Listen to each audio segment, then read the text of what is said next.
Olá, bem-vindo a Tudo sobre Bitcoins e hoje finalmente estou aqui a fazer um vídeo sobre o rendimento básico incondicional ou RBI para os amigos.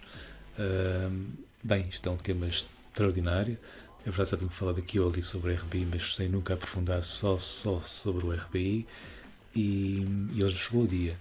Vamos então falar sobre isto. É um tema realmente que divide a sociedade. Há pessoas à esquerda e à direita que são a favor, outras que são contra, mesmo dentro do mesmo partido, pessoas importantes, digamos assim, ou com poder de decisão, umas são a favor, outras são contra. Portanto, o facto de haver estas diferenças de opinião, uns a favor, outros contra, mostra que realmente é aqui um tema interessantíssimo.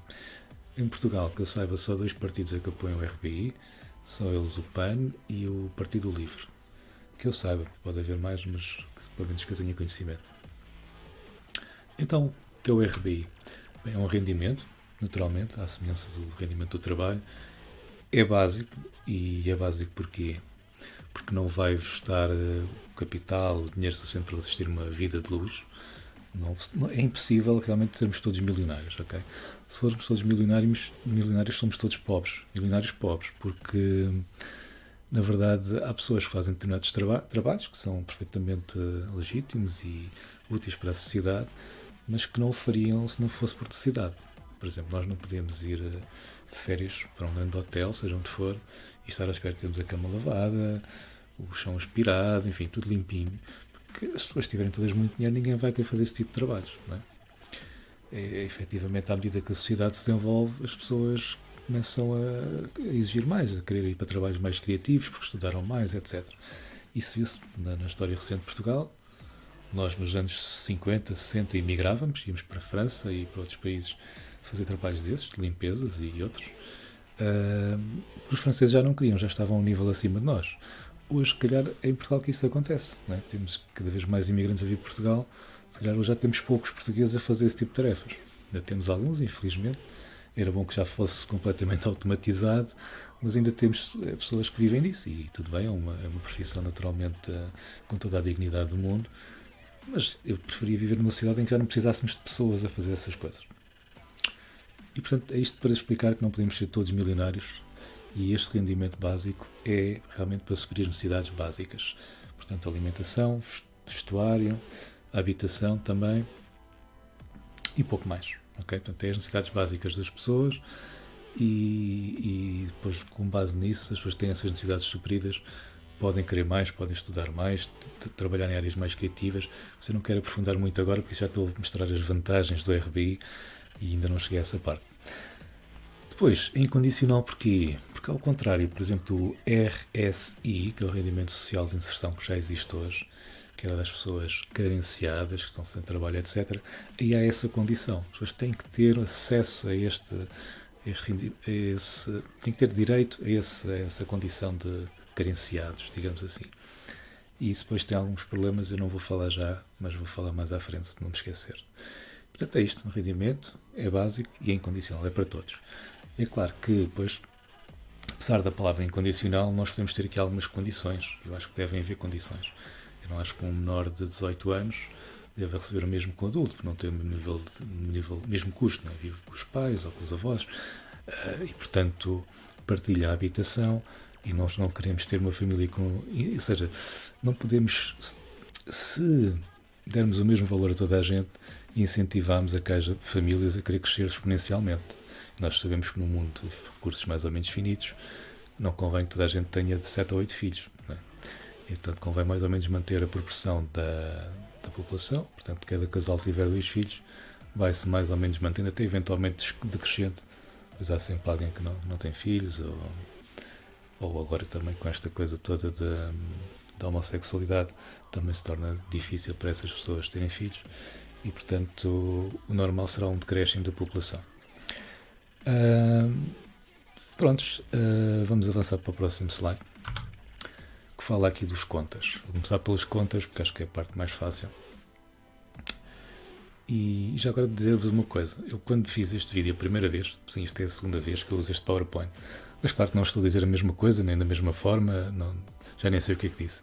Mas eu, em 2017, creio que foi em maio ou abril, houve um artigo da opinião do Francisco Louçã que me surpreendeu por ser contra a posição dele, porque ele é um homem de esquerda e, portanto, que terá interesse em... Por outra, terá a partida uma motivação para defender o interesse das pessoas e fez um artigo completamente contra o RBI e eu então na altura apeteceu-me responder com este PowerPoint e com o vídeo. O que é que acontece? É que na altura não tinha este canal, tudo sobre bitcoins, e portanto nem tinha este microfone que estou a usar e também não tinha a vontade para fazer isto e portanto ficou assim um vídeo, enfim, ficou muito a desejar, muito aquém daquilo que eu esperava produzir e portanto nunca o publiquei, também não tinha um canal, ia ter que criar um YouTube de propósito. Enfim, nunca foi publicado, guardei-o para mim, mas sinceramente não sei onde é que ele está.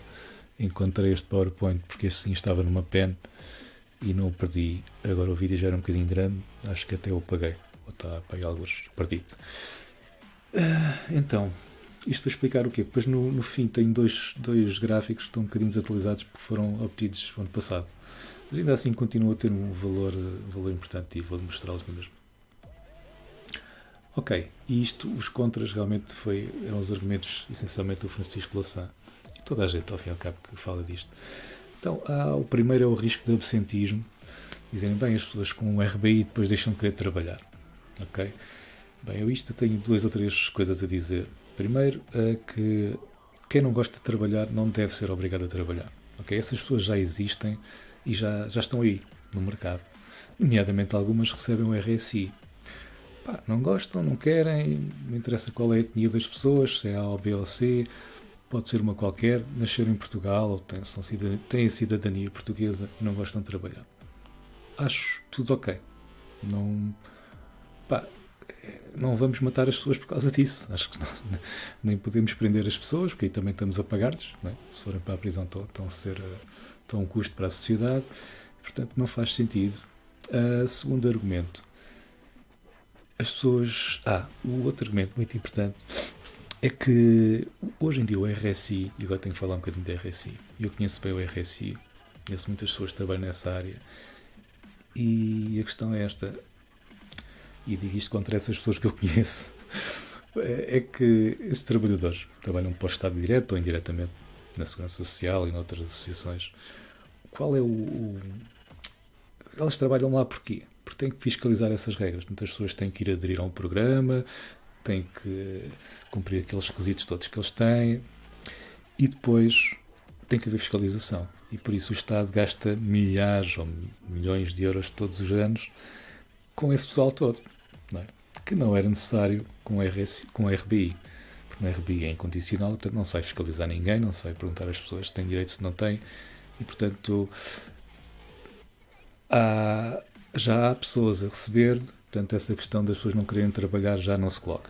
Depois há estudos, e é curioso até, eu vi os portugueses que fizeram isso, têm um canal no YouTube, não sei se é só sobre RBI, senão já não me recordo, mas é muito interessante, foram para as ruas perguntar às pessoas, aqueles vox pop, o que acham sobre o RBI, depois as pessoas não conheciam, falaram um bocadinho, e havia pessoas que diziam assim, mas depois deixam de trabalhar. E perguntavam-lhe, até aí você deixava de trabalhar? Eu não, eu ia continuar a trabalhar. Eu gostava de receber, mas ia continuar a trabalhar. E toda a gente disse a mesma coisa. Toda a gente disse que ia continuar a trabalhar, só os outros é que iam deixar de trabalhar. Ora, isso é uma contradição, porque os outros somos todos nós. Ou seja, os outros dos outros somos nós, não é? Portanto, se 90% das pessoas ou mais disse que iam continuar a trabalhar, os outros é que não. Isto mostra que há aqui uma questão psicológica que não passa disso, do psicológico. E a verdade é que, sendo um rendimento básico, as pessoas vão na mesma, mas a maior parte das pessoas vão na mesma ter um interesse em ter mais algum rendimento. Nem que seja passando a trabalhar part-time e trabalham menos, logo têm mais tempo para viver, porque a vida não está escrita em lado nenhum que nascemos para trabalhar. Aliás, há uma coisa escrita na nossa Constituição que diz que os portugueses têm direito ao trabalho. Que o Estado ou que o Governo o Estado deve garantir esse direito. Bem, eu já disse isto aqui no vídeo, acho que isso é um disparate. Porque o Estado fazer isso, o que faz fazendo é contratar mais pessoas e criamos um Estado cada vez mais pesado e não por necessidade, mas para trabalharmos para as estatísticas, porque é importante termos um nível de desemprego mais baixo. Ok, risco de absentismo, acho que disse tudo sobre isto. O que é que eu tinha mais para dizer sobre isto? É isso, as pessoas querem trabalhar. Já agora deixo de dizer mais um argumento sobre isto. Eu vejo por pessoas que conheço que se formaram há poucos anos e vejo que andam ali depois de se formarem um bocadinho perdidas, porque estavam habituadas a sair de casa, estar em movimento, não é? E a vida é isso, a vida faz-se em movimento. E portanto as pessoas ficarem paradas, não é qualquer pessoa que aguenta isso. As pessoas ficam deprimidas, as pessoas que estão desempregadas ficam deprimidas, precisam de uma ocupação. As pessoas vão procurar ocupação. Se não for a trabalhar porque não gostam do trabalho que encontraram, vão encontrá-lo. Vão encontrar até uma oportunidade de fazer empreendedorismo. Sei lá, descobrir o gosto pela pintura e de repente estão a pintar obras belíssimas, depois vão vendê-las, não vão ficar com elas todas para eles. Ou podem oferecê-las e se calhar recebem prendas em troca. Claro que isso para o Estado é negativo, porque quando se fazem ofertas não há IVAs nem há impostos a cobrar. Isso é que é uma chatice, por isso é que o trabalho é importante. Nós temos que haver trabalho, porque o trabalho tem um imposto sobre o trabalho e, portanto, percebam a importância do trabalho. Não é só uma questão de mérito, é uma questão é que sem trabalho não se cobram impostos. Prontos, é isso. As pessoas vão sempre procurar fazer alguma coisa, seja pintar, fazer teatro, dedicar-se mais às artes. Isso é ótimo porque a nossa cultura iria levar um boom fantástico. Toda a atividade cultural. Mais impostos para os contribuintes pagarem, né? Portanto, o que isto significa é que, como não se sabe como pagar isto, toda a gente pensa logo que pagar isto significa aumento de impostos. Não é nada disso. Quer dizer, pode ser por aí, esse é o caminho difícil, muito difícil, porque a matemática torna-se complicada, sobretudo se juntarmos ao RBI os juros da dívida pública, a própria dívida pública, enfim, fica muito complicado. Dizer também que algumas propostas que andam por aí do RBI falam mais ou menos em 400 e tal euros por adulto. Portanto, estamos a falar deste tipo de valores para o nível de vida, para o custo de vida que temos atualmente em 2018. Ok, depois o terceiro argumento contra é que o dinheiro é recebido sem mérito. Não há mérito, portanto, aquelas pessoas que pensam muito na meritocracia, e faz sentido a meritocracia, mas quem pensa muito só nisso esquece depois das pessoas que têm problemas e que não têm hipótese de ter mérito, não é?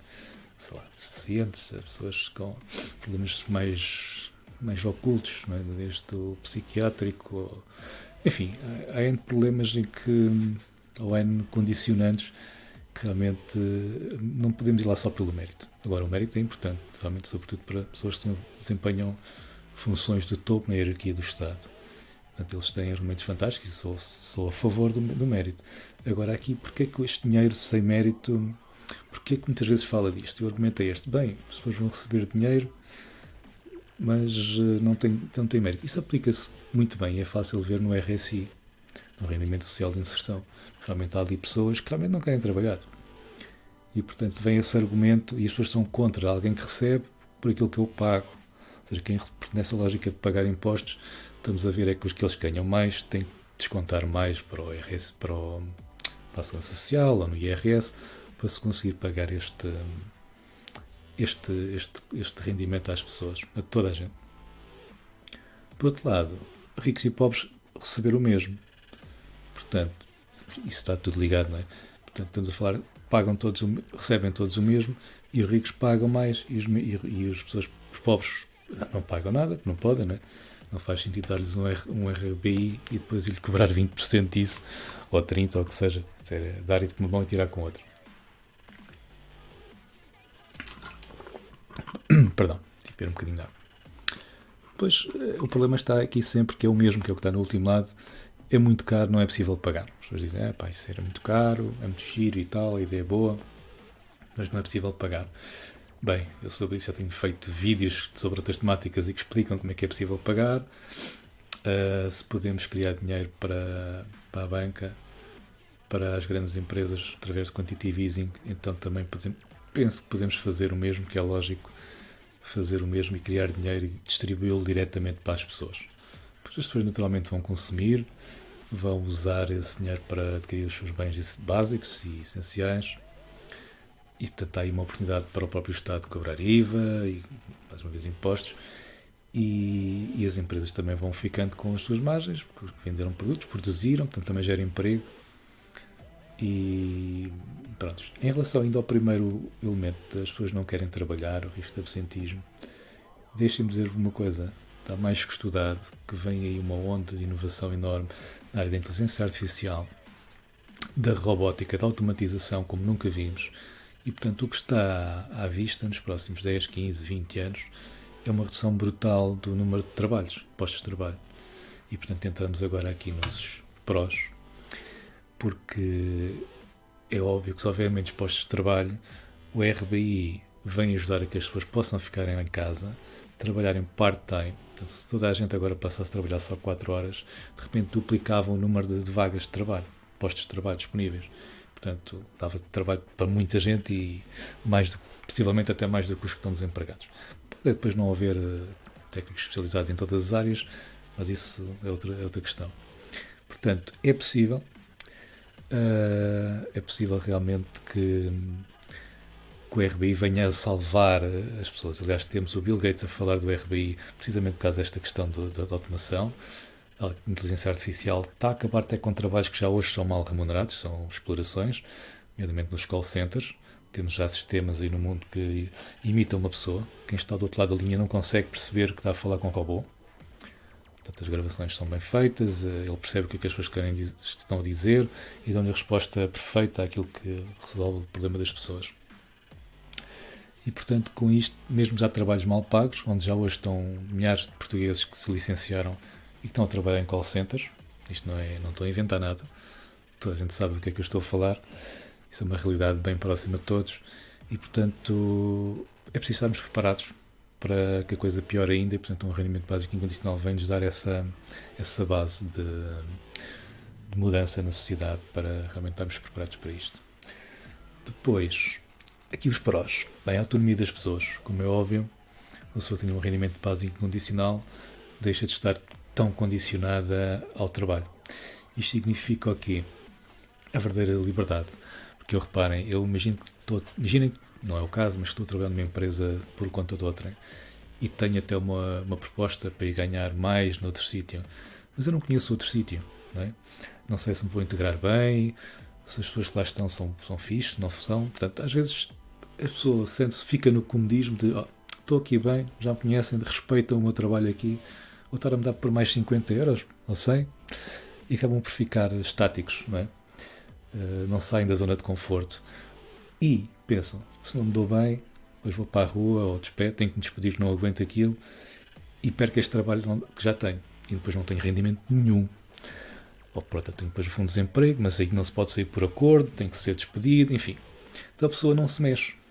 Ora, se a pessoa tiver que ter uma almofada chamada rendimento básico incondicional, tem que dar às pessoas a liberdade de decidir as coisas de forma mais ágil. Não ter medo, perder os medos, etc.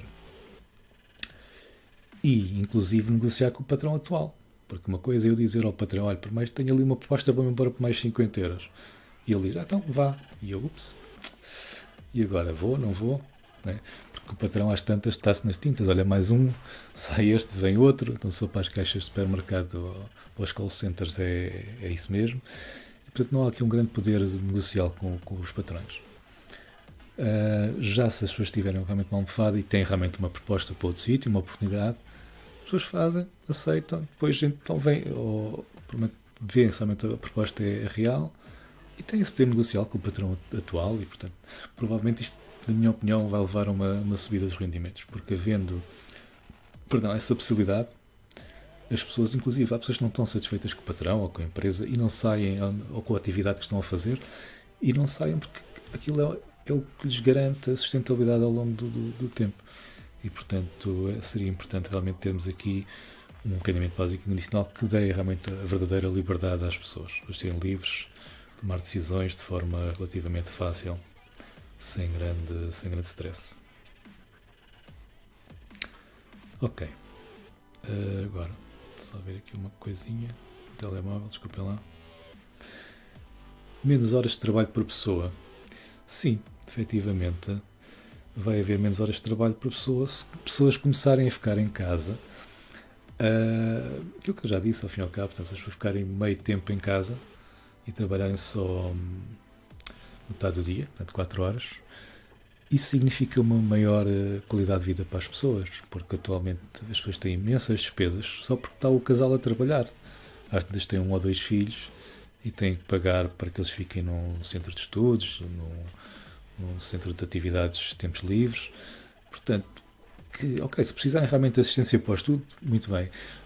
Mas muitas vezes é para estarem ali e não estarem sozinhos em casa. Porque em casa, tá, 2007, 8, 10 anos, vão estar a destruir a casa toda. E portanto os pais preferem pagar para estar alguém a tomar conta deles. E isso não é educarem os filhos, não é? O ideal seria que as pessoas pudessem educá-las elas próprias. Portanto, se o casal tiver um de manhã em casa e outro está à tarde, ok? E cada um trabalha apenas 4 horas, significa que a criança vai estar muito mais tempo com os pais e, portanto, vai ter realmente. Os pais vão acompanhar melhor o crescimento da criança, vão ter disponibilidade para ir à escola se houver algum problema, enfim. Tudo isso muda de forma brutal com estas oportunidades, com estas possibilidades que o rendimento básico incondicional nos proporciona. Ok, menor burocracia do Estado, os apoios sociais, claro. Isto faria naturalmente acabar com alguns apoios sociais. Não é com todos, atenção, não estou aqui a dizer que vai acabar o Estado Social. O que eu estou a dizer é que rendimentos sociais de inserção desaparecem. Com isso, o Estado torna-se mais eficiente porque aquelas pessoas que estavam a apoiar e basicamente a fiscalizar as condições deixam de o fazer porque passam a estar livres para fazer outros apoios sociais, nomeadamente para os deficientes, enfim, pessoas, os idosos, que há instituições, como sabem, que vão a casa apoiar, levar alimentos, fazer as limpezas básicas, as pessoas já não se conseguem, já não têm mobilidade, etc. Portanto, há uma necessidade de manter um Estado social, um apoio social, mas muito menor. Subsídio de desemprego deixa de fazer sentido. Portanto, a pessoa perdeu o emprego, passa a receber ali só o RBI. Ou quanto muito, se continuar a haver descontos para a Segurança Social, para a reforma, que eu sou claramente contra, já disse aqui no outro vídeo que isso é um esquema em pirâmide, mas continuar a haver descontos, faz sentido então, ok, que a pessoa possa receber um complemento ao RBI durante algum tempo, mas menos. Okay? Portanto, não vai ter um custo tão grande para a Segurança Social ou para o Fundo de Pensões, ou lá como é que se chama, porque a pessoa já tem o RBI, já tem a tal almofada, e depois ali, só se a pessoa recebia realmente muito, sei lá, a pessoa ganha 5.000 euros, depois não se aguenta com 400 e, portanto, precisa ter ali algum extra durante algum tempo para estar mais protegido. Mais burocracias do Estado. Ainda em relação à liberdade, eu tenho aqui uma coisa também que é muito importante e está relacionada a isto do RSI. Hoje em dia, com o RSI, há pessoas que estão a receber aquilo, porque eram desempregadas, por exemplo. Vou-vos dar o exemplo de um pedreiro, ok? Imagina, o pedreiro ficou desempregado porque a empresa onde trabalhava era muito grande, mas com a crise de 2008 faliu, como faliram muitas empresas ligadas à construção. Tiveram que deixar de trabalhar, de construir prédios, ficaram prédios por acabar, como vocês sabem, estão à vista toda a gente, ainda hoje, e a pessoa depois não pode trabalhar, porque senão perde direito ao RSI. Portanto, a pessoa deixou o subsídio de desemprego, terminou, acho que é 1 ano e meio, ou o que é, e depois, enfim, foi se inscrever no RSI, foi-lhe atribuído, mas depois tem regras tão estúpidas como se a pessoa fizer um pescate, perde o direito, porque é fiscalizado, veio-no a trabalhar, oi, alguém faz uma queixa para a Segurança Social e a pessoa perde aquele direito. Isto, porque o pescate é importante. Se tipo é um pedreiro, ou um pintor, o que quer que seja, na área da construção civil, só para manter o exemplo aqui, para focar no exemplo. Se a pessoa é chamada para um pescado por eventualmente uma empresa que está com uma necessidade especial, com um aumento da procura e precisa de apoio adicional, e a pessoa vai fazer aquele pescado, faz uma vez, faz duas, às tantas até o dono dessa empresa percebe, olha, este tipo é um bom trabalhador e gostava de o contratar, porreiro. E faz ali um contrato de trabalho e a pessoa deixa de receber o RSI. O que é que acontece? Como as pessoas não podem fazer esse pescado, perdem-se essas oportunidades. O patrão não vai o contratar se não conhece o trabalho dele. Ok? Nem vai fazer um contrato de trabalho sem termo, ou assim como uma pessoa qualquer. Quando trabalha de uma semana ou duas, isso é um pescado. Ok? É dar um desenrascar. E a pessoa vai ali, recebe ali 100 euros por uma semana ou duas. Perdão. Ou por um pouco menos, porque duas já parece muito mal pago. E, portanto, esse tipo de oportunidades que surgem no dia-a-dia das pessoas que estejam desempregadas, as pessoas têm medo de fazer esse tipo de entrar esses pescados, não é? E não tem nada de mal, a pessoa simplesmente teve um convite para dar uma ajuda numa obra, qual é que é o problema? E quem fala para pedreiros, para pintores, isto aplica-se para os outros setores todos. A pessoa tem tendência a ficar em casa e cada vez mais em casa, porque não... Isto para aqueles que querem realmente encontrar trabalho, que gostam de trabalhar. E, portanto, aqui a burocracia do Estado tem esse efeito muito perverso na sociedade. E, portanto, o RPI vinha limpar esses efeitos perversos, vinha dar uma simplicidade à vida das pessoas importantíssima. Depois, já falei aqui da invasão dos robôs, não é? Há estudos que apontam para 50% do trabalho atual ser substituído por robôs, e eu digo que a culpa não é dos robôs, naturalmente. Nós queremos cada vez ser mais produtivos enquanto sociedade, ter tudo automatizado, e é ótimo. Eu até sonho mais além dos robôs. Eu sonho que mais 100 ou 200 anos, não sei, provavelmente já não estarei cá, mas sonho com tecnologia. Como é que se chamará essa tecnologia? Ainda nem tem nome, mas se vocês viram o que se faz hoje com impressão 3D, se essa tecnologia evoluir, e pode evoluir muito rapidamente para uma manipulação atómica da matéria, nós poderemos ter a construção de um iPhone à nossa frente em segundos, com manipulação da energia, porque já dizia o Albert Einstein, se não me engano, acho que foi ele que disse, que tudo no universo é vibração e energia, tudo é isso, portanto a vibração, o som, produz a matéria. Então, se vocês forem estudar um bocadinho física quântica, vão ver isso realmente na prática. Mas este vídeo não é sobre física quântica, mas realmente um dia que tenhamos uma máquina, imaginem uma máquina um pouco maior que um micro-ondas, em que nós escolhemos na internet o catálogo do que queremos comer, do que queremos fabricar. Portanto, nessa altura, a produção e os trabalhos serão completamente desnecessários. E eu acho que isso é perfeitamente possível. Nós é que ainda não dominamos essa tecnologia, ou se alguém já dominou, guarda segredo, porque isso ia destruir a questão económica toda, e portanto quem ganha dinheiro com o trabalho, com a deslocação das matérias-primas e tudo isso, ia ser uma transformação muito, muito rápida na sociedade, e a sociedade tem que estar preparada para isso. Portanto, antes disso, tem que haver um rendimento básico incondicional. A sociedade tem que estar preparada para funcionar sem trabalhadores, ou com um número mínimo de trabalhadores.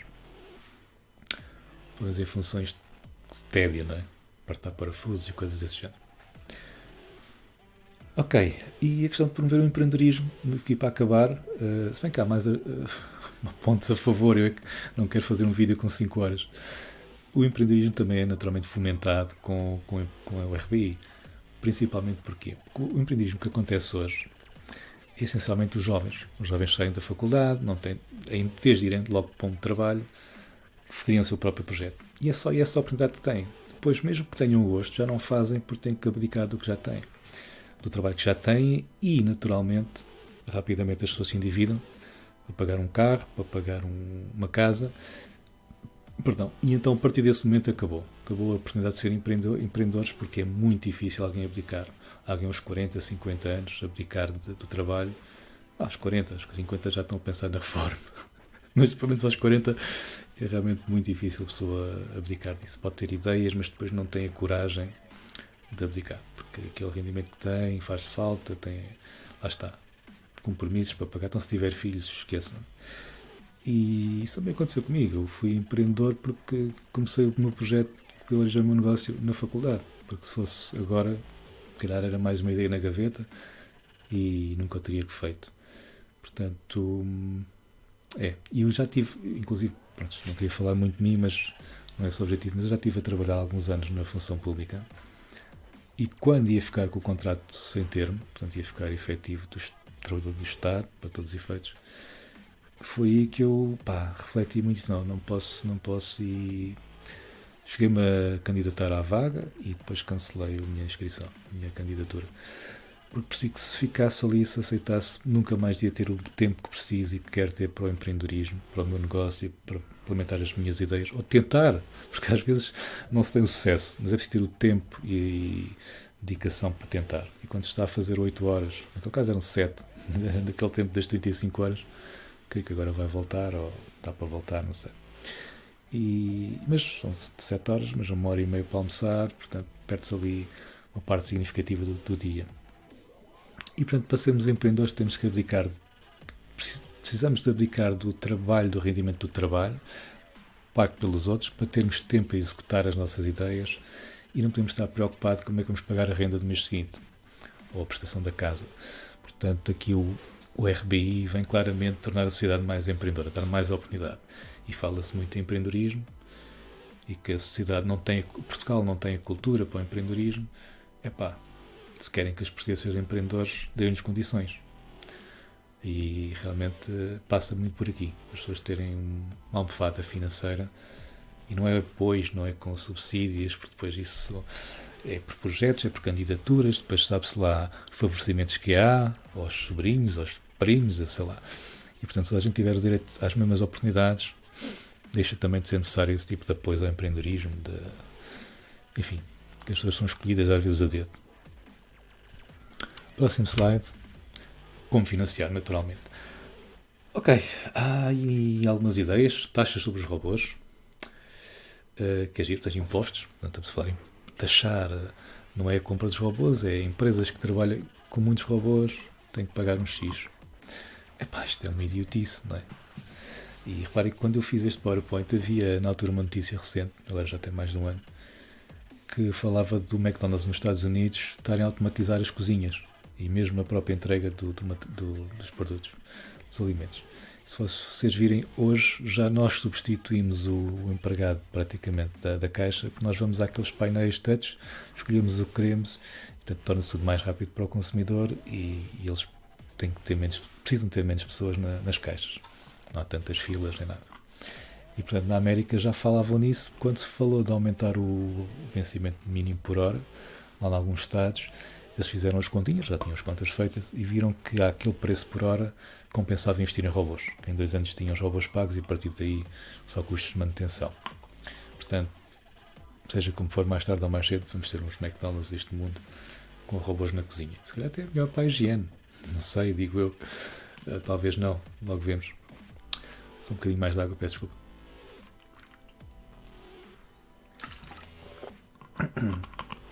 Esse perdão, mas já fala há algum tempo. Se não fala barato. Taxar os robôs não creio que seja a solução. Okay? Porque é taxar o empreendedorismo, a inovação. Não me parece. Depois tínhamos que ter fiscais para fiscalizar quem é que está a usar robôs, quem é que não está.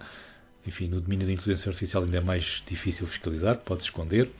Não é? Aquilo que funciona na internet, serviços online, seja por telefone, seja o que for, e portanto não é. Acho um perfeito disparate. Pode-se pensar, teoricamente, mas na prática acho muito complicado. Até porque taxar as empresas com coisas destas, além do IRC, é convidar as empresas a irem para outros países onde não se taxem estas coisas, não é? Portanto, enfim, tudo o que seja taxar empresas, taxar iniciativa privada e a própria iniciativa das pessoas, sou contra. Isso leva as pessoas a sair, não é? Vimos o caso dos portugueses depois de 2008, depois da crise, muitos tiveram que emigrar. Portanto, andámos a pagar os estudos deles para eles depois saírem daqui. E não foi por uma questão dos impostos estarem altos, é porque eles não tinham cá oportunidades. Além de que os impostos estão altos e, portanto, tudo junto é um convite aos portugueses para emigrarem. Já o Passos Coelho dizia, não é? Acho que ele ficou famoso por convidar os portugueses a ir embora, dar uma volta. Depois venham quando estiverem ricos, venham para cá, pagam impostos na mesma, daqui a uns anos. Ok, depois tenho aqui um tópico muito pode ser polémico, que é pergunto-vos a vocês como é que são financiadas as guerras. Bem, se vocês virem, as guerras são financiadas de duas coisas. Com as vidas, as pessoas pagam com as vidas. Tipicamente nas anteriores grandes guerras, na primeira e na segunda, eram os homens que iam à guerra, as mulheres iam pouco, e pagavam com a própria vida, pelo pátria, não sei o quê. E outra forma de pagar as guerras, quem ficava, nomeadamente as mulheres e as crianças e os mais idosos, depois pagavam de uma forma camuflada, através da inflação. Não é? Portanto, se vocês forem ver, em todas as guerras houve grandes inflações, mas as guerras puxam pela economia porque colocam as fábricas a produzir.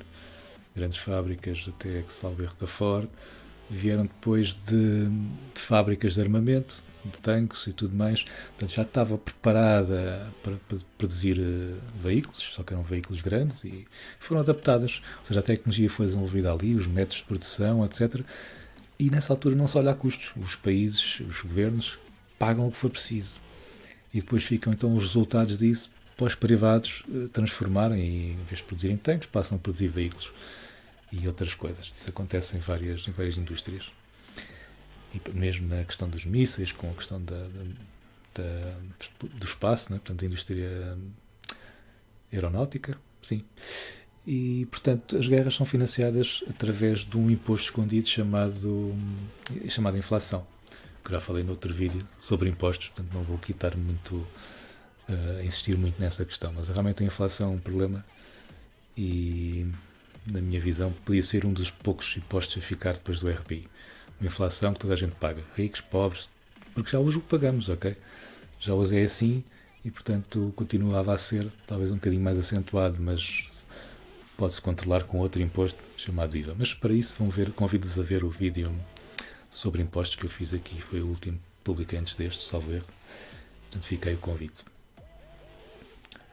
Depois, um tema muito importante que é nós na Constituição, e nós nunca delegámos esse direito a ninguém, temos enquanto Estado de Direito e Estado soberano, que é a palavra-chave que eu procurava era esta, soberania. Nós temos a soberania para emitir a nossa própria moeda. Entretanto, não sei porquê oferecemos isso ao Banco de Portugal, depois veio a União Europeia, delegámos essa função ao Banco Central Europeu, o Banco de Portugal já pouco ou nada faz, mas continua lá. Não fez nada no caso do BES, por exemplo, deixou que aquilo acontecesse e nos outros bancos tiveram problemas. Portanto, não é por estar cá o Banco de Portugal que estamos safos. E delegámos isso e nunca nos foi perguntado a nós portugueses, por referendo, se achávamos bem. E isso é uma questão muito importante porque nós delegámos realmente esse poder ao Banco Central e vemos o Banco Central a fazer coisas que já vamos falar a seguir, de quantitative easing e tudo mais. E eu tenho estes pontos aqui subtópicos para vos fazer pensar. Notem que as empresas, os particulares, não podem fazer dinheiro, não podem emitir dívida. E por isso é que se endividam. Aliás, não podem emitir dinheiro. Dívida as empresas ainda podem, os particulares é que é mais difícil. Acho que não acontece. As empresas em bolsa realmente podem emitir títulos de dívida, visto agora com o Sporting, salvo erro, a SAD a emitir títulos de dívida, e depois promete pagar esse valor com mais uns juros, mas não podem criar dinheiro do nada. Até podem com as criptomoedas, mas teoricamente seria ilegal ou mais complicado. E, portanto, o Estado é o único que pode, ok? Eu não posso, imaginem, tenho pouco espaço para estacionar. Eu não posso aplicar um imposto aos vizinhos que moram um bocadinho mais ao lado se estacionarem em frente da minha porta. Não posso, quer dizer, não... Podia, mas seria ridículo. Uma multazinha, olha, você deve-me 20 euros porque eu não tinha de estacionar o carro. E as empresas também não podem criar impostos. As empresas o que criam vendem um produto, aplicam-lhe um preço e se alguém quiser comprar, vende. Ou um produto ou um serviço. Não podem obrigar ninguém a comprar e a vender. Bem, às vezes podem, mas é com a ajuda do Estado. Fazem lobbies e tornam aquele produto obrigatório, aquele serviço obrigatório. Isso é outra história. Corrupção e jogos de interesses. Depois, portanto, já disse, só o Estado é que pode, não faz sentido. Depois temos que pensar no que é a dívida pública e temos que pensar no fim desse disparate. Ok? Eu no outro vídeo que fiz sobre a democracia participativa e direta também já expliquei que a dívida pública tinha que acabar. Nós pedimos dinheiro emprestado porque não queríamos o nosso próprio dinheiro.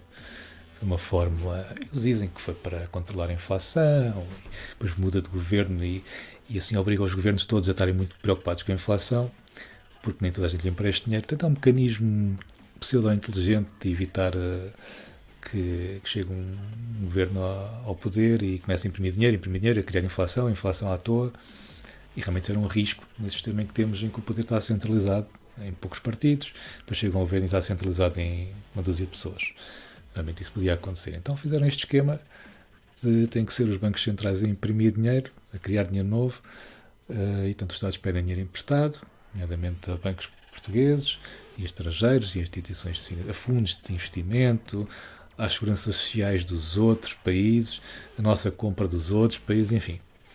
Andamos ali a fazer uma pseudo-diversificação de risco e, no entanto, estamos todos a comprar produtos de risco porque está toda a gente com risco com a impossibilidade de pagar. Basta ver o que é a dívida pública, por exemplo, dos Estados Unidos, que é um dos maiores devedores do mundo. Aquilo é ridículo, E não é por acaso que agora, nesta altura do Natal, creio eu até ao fim do ano, pararam o governo porque não conseguiram chegar a acordo em relação ao aumento da dívida pública. Não sei se tem sido falado em Portugal, mas eu tenho acompanhado.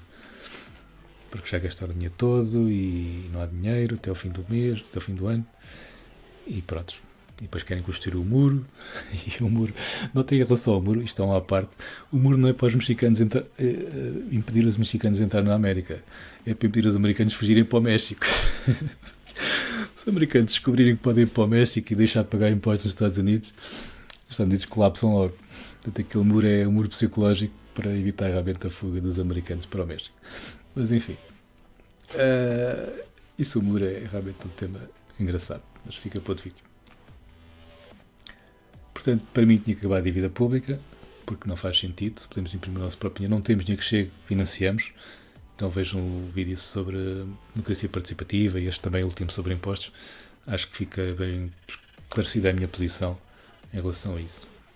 E até mostrei nesse sobre impostos que era possível, pelo menos, deixar de pagar os juros, não deixar de pagar a dívida, como algumas pessoas também defendem, mas eu não sou tão radical. Diz, dívida, nós já recebemos o dinheiro, vamos devolver.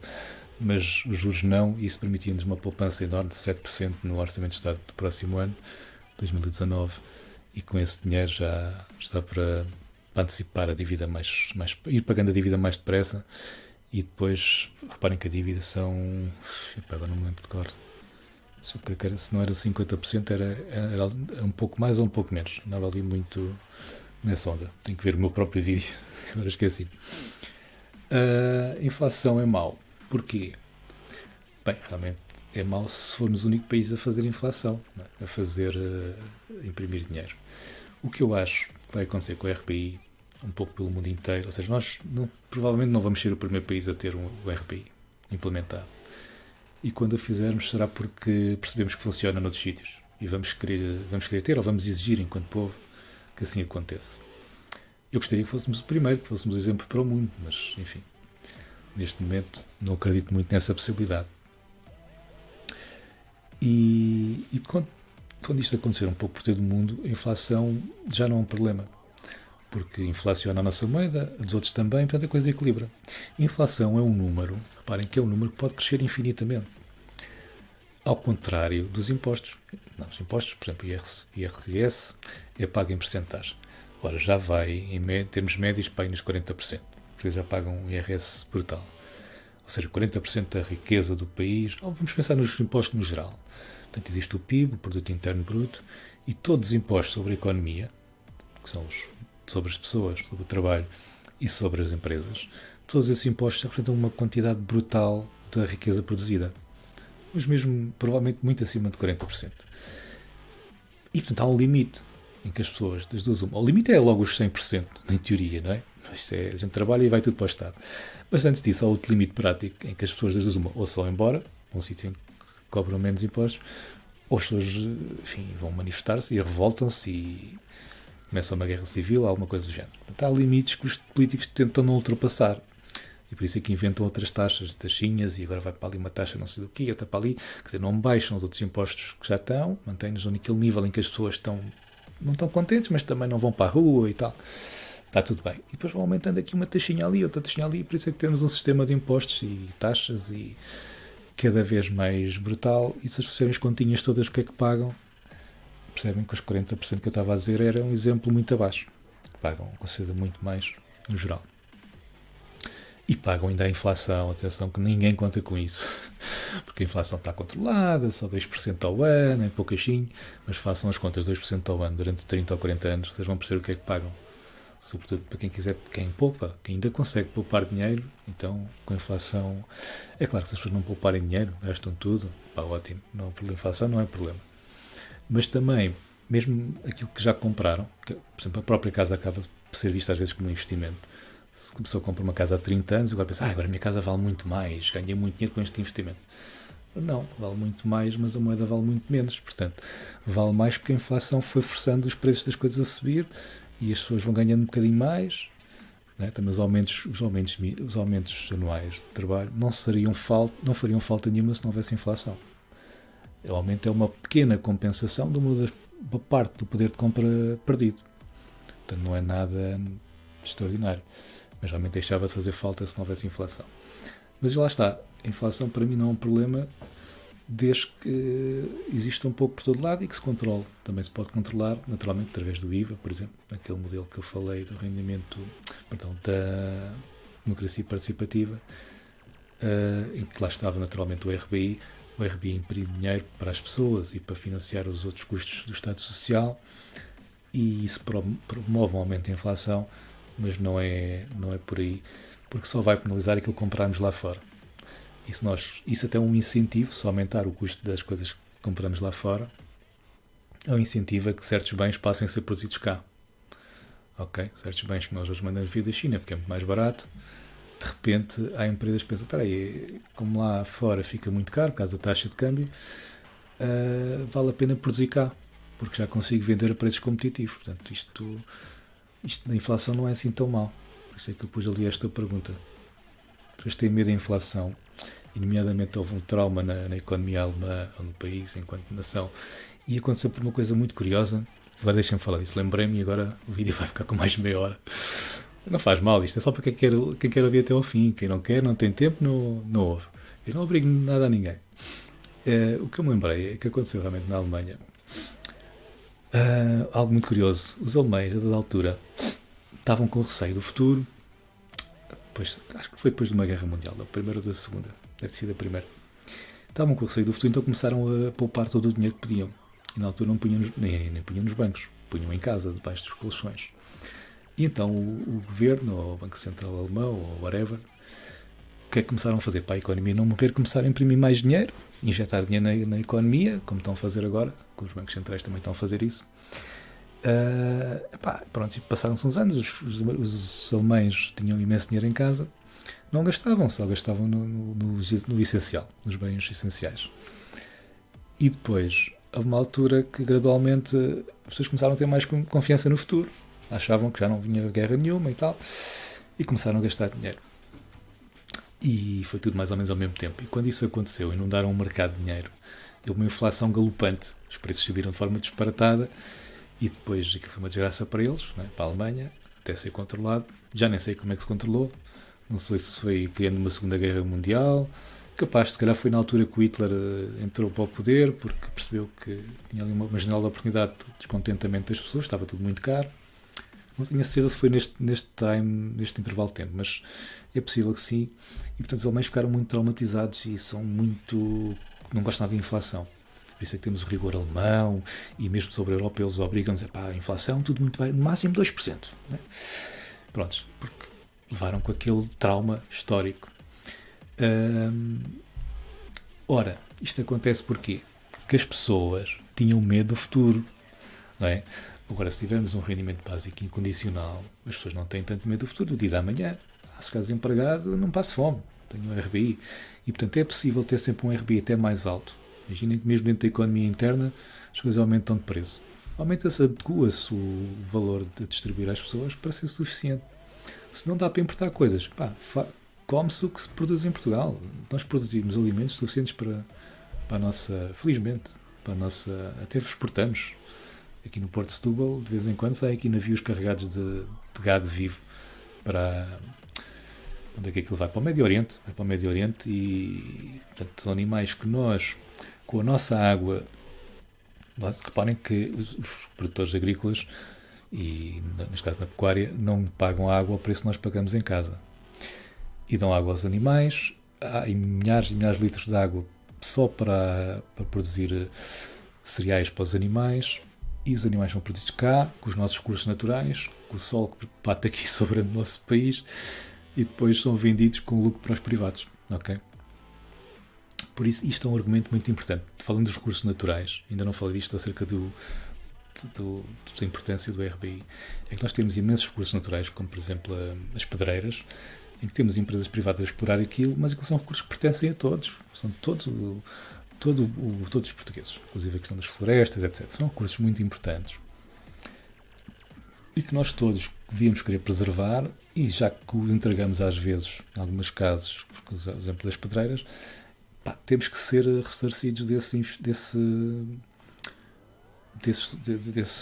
entrega que fazemos dos recursos. E, portanto, e não venham constatar, mas é graças por exemplo, às licenças das pedreiras que o Estado pode cobrar menos impostos. Estás a brincar? Os impostos que cobra, isso é dinheiro que vai mais uma vez para os bolsos do Estado, mas que nós não vemos na prática grande resultado disso. Aqui o último tópico que tinha aqui era o simplex nos impostos. quando fiz este PowerPoint fazia mais sentido falar disto. Agora, como já fiz aquele vídeo sobre impostos, eu vou remeter para esse vídeo. Realmente a ideia geral é acabar com os impostos praticamente todos. Deixávamos a inflação como o principal imposto e o IVA como imposto que serviria para controlar a inflação. Portanto, à medida que há mais consumo, principalmente de produtos de luxo, esse valor pago pelos consumidores no imposto do IVA seria depois eliminado, essa moeda seria eliminada e isso faria reduzir a quantidade de dinheiro em circulação e, portanto, ajudaria a controlar a inflação. Portanto, seria realmente um simplex. Há impostos sobre trabalho, sobre as pessoas, não. O mundo éramos todos muito mais livres de fazermos o que quiséssemos, uns que querem trabalhar, trabalham, uns não querem, não querem. E depois os impostos são basicamente automáticos, não é? Portanto, a inflação ninguém foge, ou IVA também pode-se fugir, mas não é muito fácil, cada vez mais difícil. Então, com dinheiro eletrónico, cada vez mais usamos os cartões de crédito e débito, ou com as criptomoedas, isso fica tudo, o Estado consegue controlar muito bem. E, portanto, é difícil fugir a essas questões. E atenção que acabar os impostos sobre as empresas não significa acabar com as faturas. Deve ser na mesma exigida as faturas, as guias de transporte, por causa das questões de segurança no trânsito e transporte de materiais perigosos, etc. E essa faturação deve manter-se obrigatória, mas sem aquela componente de é obrigatório porque é preciso apurar o IVA e também, neste caso, mas nomeadamente as empresas, a contabilidade organizada é principalmente importante para depois cobrar impostos como a IRC. Ok, além do IVA. O IVA também, naturalmente.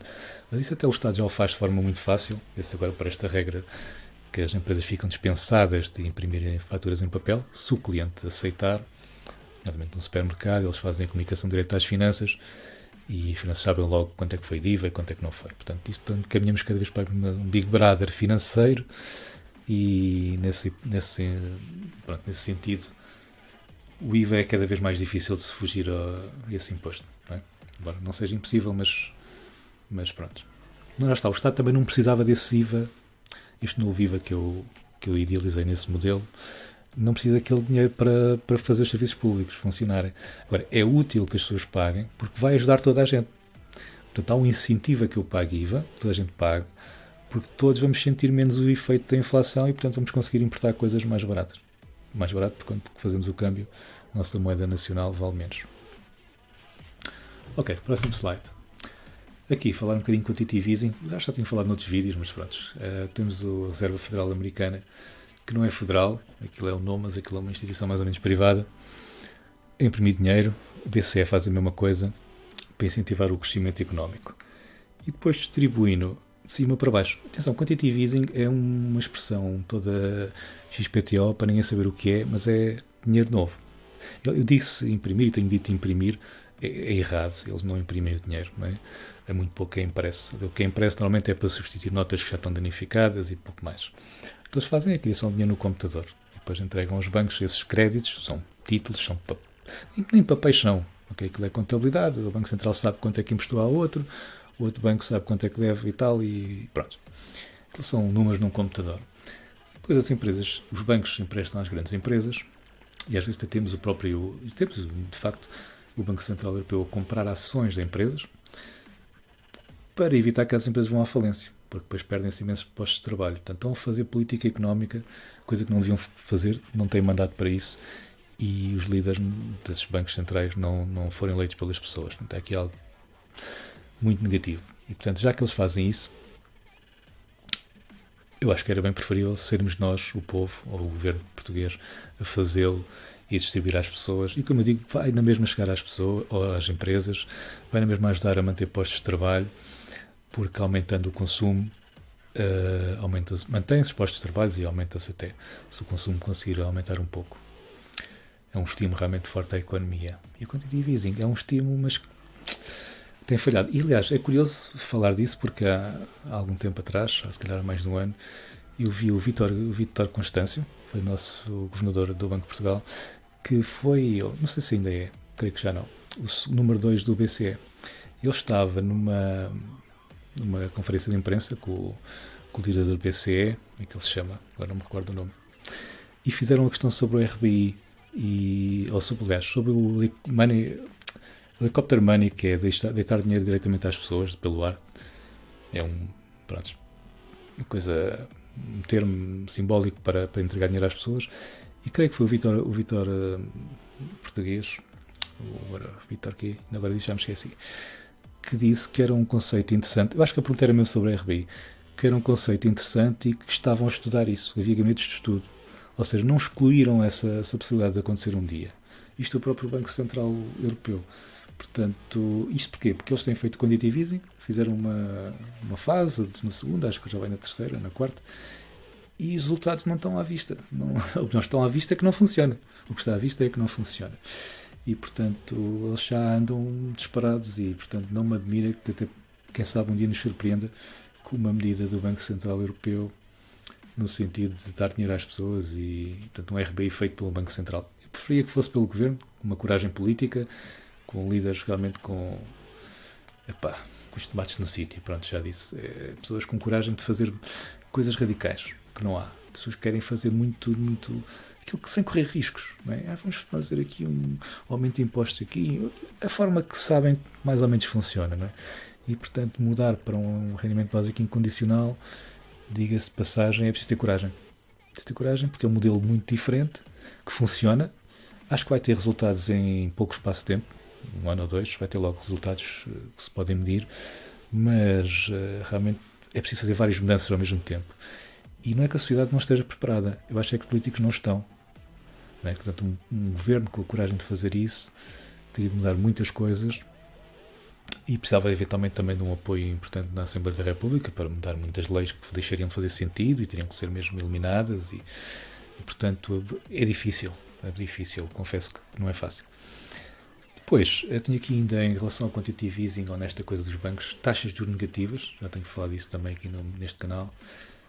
Nós vemos o Banco Central, aliás, o governo alemão emprestar dinheiro aos credores, a quem investe na Alemanha e a receber menos dinheiro do que emprestam. Portanto, isso era completamente impensável. O próprio Banco Central empresta dinheiro aos bancos nacionais, aos outros bancos, com taxas de juros que se não são negativas, não ali no 0,0, quer dizer, uma coisa ridícula.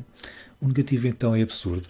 Quer dizer, os economistas todos do mundo ficaram super de boca aberta, como é que é possível? Mas quem é que no seu estado de juízo perfeito vai emprestar dinheiro? Por exemplo, a Alemanha empresta 1.000 euros e depois recebe 900 e tal, 3 anos, pela garantia de que o dinheiro não desaparece, porque eu tenho a confiança que a Alemanha me vai devolver qualquer coisa. Portanto, isto significa que os investidores não confiam no sistema económico do mundo, no sistema financeiro, e como não querem ter dinheiro em casa, porque é muito, não estamos a falar de pessoas com muitos milhões de euros, preferem emprestar à Alemanha perdendo algum, além do custo que já têm com a inflação, para não perderem todo. Isto é grave, no mínimo isto deve-nos deixar a pensar. Isto está a acontecer, isto não é ficção científica. Há pouco eu falei de umas máquinas que criavam alimentos, isto é ficção científica hoje, mas um iPhone também era ficção científica há 20 anos atrás, um carro como o Tesla era ficção científica há 10 anos atrás, e portanto vocês veem que a ficção científica de ontem é a realidade de hoje. E portanto, quando falamos hoje de coisas que são hoje ficção científica, alguns vão se rir, mas outros vão se rir depois desses, quando em pouco tempo realmente aquilo se tornar realidade. Ok, e depois o último tópico que tinha aqui realmente é a ganância no S&P 500 e nas outras bolsas todas. Esta aqui está aqui o S&P por uma razão muito simples, é que esse mesmo dinheiro imprimido pelos bancos centrais tem sido usado por grandes empresas. Os casos que eu conheço são dos Estados Unidos, mas creio que acontece o mesmo aqui em algumas empresas na Europa. Mas não tenho casos concretos. Mas nos Estados Unidos o que tem acontecido muito é o seguinte: os CEOs das empresas, como vocês sabem, eles não são gananciosos, eles são pessoas que são contratadas para fazer uma tarefa, e a tarefa é dar lucros aos acionistas. E não interessa de onde é que vem o lucro, porque eles têm um prémio. Muitas vezes contrata-se um CEO e dá-se um prémio, os acionistas de referência juntam-se lá nas reuniões lá dos conselhos de administração e dizem: olha, tenho aqui um contrato, tenho aqui um prémio para você, para si. Não, eles não tratam por você, são os tipos dos PTO.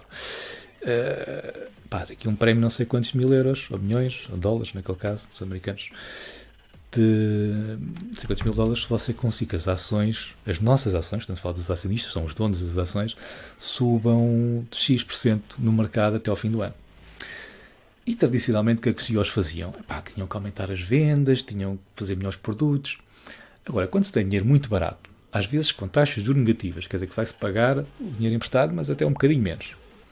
Ou mesmo que os juros sejam de 1%, é ridículo. É dinheiro grátis praticamente.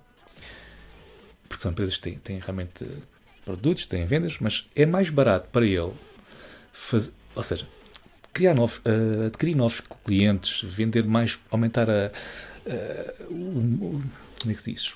Portanto, o mercado dos produtos deles, né? Chegar a mais clientes, etc., a mais países. Isso tem custos enormes e riscos. Portanto, o que é que os CEOs têm estado a fazer? Ir pelo caminho mais fácil. Pedem dinheiro emprestado. As empresas que, apesar de tudo, têm um volume bom de vendas. Usam esse dinheiro para comprar ações da própria empresa. Ou seja, não é o CEO que compra em título pessoal. É a empresa que compra ações da própria empresa. Isto leva à extinção das ações. Porque uma empresa não pode ter ações próprias. Quando compram, elas são retiradas, são eliminadas. Portanto, reduz o total supply, o número total de ações. E, naturalmente, que as ações que sobram valem mais. Certo? Porque se temos a empresa avaliada em não sei quantos milhões. Empresa grande. E, de repente, os donos eram... Ou seja, se cada dono tivesse uma ação, havia milhões de donos. De repente, há menos ações... Cada ação que existe vale mais. É o contrário da inflação. É a inflação do valor das ações. E os mercados ficam contentes, os escritores de economia ficam contentes, os acionistas os que não venderam ou que não venderam tudo ficam contentíssimos, porque as ações agora valorizaram, pagam um valor ao CEO, o CEO até é capaz de ganhar o prémio do melhor CEO do ano, fez aquilo e vai para outra empresa a fazer o mesmo. A seguir é contratado para ganhar mais, porque é um grande CEO, o gajo fez aquela empresa o ano passado, subir na bolsa, parecia foguetão. Isto tem acontecido na prática. Isto não é ficção. Vão lá ver. Eu não vou agora dar aqui nomes de empresas porque não quero fazer publicidade. Mas vejam, isso aconteceu em grandes empresas tecnológicas e não só, um pouco em todas as áreas. E o que estão a fazer é o seguinte: tanto as empresas fossem buscar dinheiro para aumentar a capacidade produtiva, a eficiência, etc., ótimo. Mas eles estão a buscar dinheiro para ganharem dinheiro com dinheiro. E não é ganhar dinheiro, porque a empresa não ganhou nada com isso. A empresa ficou igual, até ficou mais pobre, porque entretanto está a dever dinheiro. Ok? Portanto, de repente a empresa, apesar dos juros serem baixos, os CEOs deixam as empresas com as empresas endividadas. E temos um caso próximo de Portugal, vou-vos contar só isto para acabar, que é o CEO agora é da Altice. O dono da empresa comprou é da Altice, acho eu. Comprou o Mel. Já levou um puxão de orelhas público do Ministro das Finanças francês o ano passado. Eu não sei se falei nisto no Tudo sobre Bitcoins noutros vídeos, creio que sim. Porque ele o que estava a fazer era endividar as empresas todas. Portanto, comprava uma empresa de telecomunicações, endividava toda, com essa própria empresa já endividada, com o dinheiro emprestado, comprava outra, por aí fora. E por isso, atenção, quem está na PT... Quem lá trabalha percebe o que é que eu estou a falar. Ou quem estava na Novo, antes de ser Novo, quando era cá a Visão, o tipo comprou também a Novo, antes ainda do negócio com a Mel. E quem lá trabalha sabe o que é que eu estou a falar. Né? Até na água poupavam. Água daquelas engarrafadas tiravam e as pessoas tinham que beber água do poço e depois iam para o hospital com gastrite e porcarias dessas. Portanto, poupar o máximo, coisas... em gorduras, entre aspas, não eram gorduras, eram questões essenciais, e endividar as empresas com esse dinheiro, comprar mais e criar um bolo maior. E os bancos franceses é que chamaram a atenção do Ministro das Finanças, estavam preocupados com o que estava a acontecer, e o Ministro das Finanças foi fazer um puxão de orelhas. Na altura em que o tipo, ou um pouco antes, ou um pouco depois dele comprar uma grande empresa de telecomunicações nos Estados Unidos. Portanto, reparem que isto, por isso é que eu falo ali da ganância, no S&P, nas grandes empresas, e essa ganância também passa aqui pela Europa, que é o lucro a custo custar, aconteça o que acontecer. O problema é depois quem vier a seguir.